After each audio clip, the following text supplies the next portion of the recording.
why the trees are waving at you? Or that the wind is whispering secrets in your ear?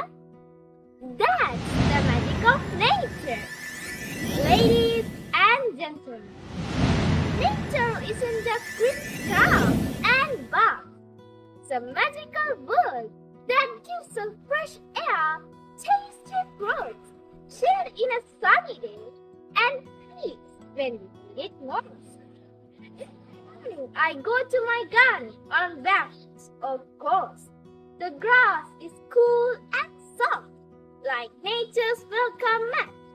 The birds start singing like they're at a concert, and flowers open up as if they're smiling.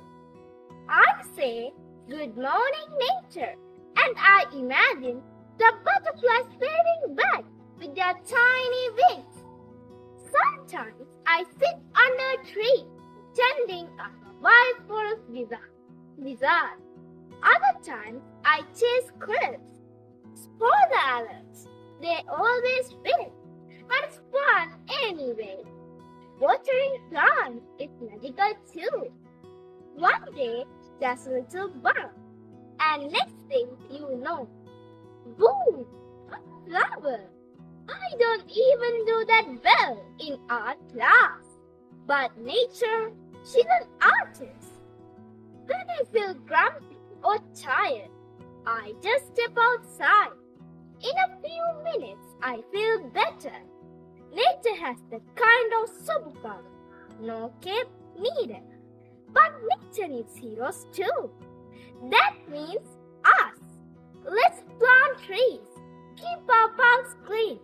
Be kind to every creature, even the ones with too many legs. So next time you feel stressed or bored, just step outside, take a deep breath, smile at the sun, and let nature do her magic. Thank you.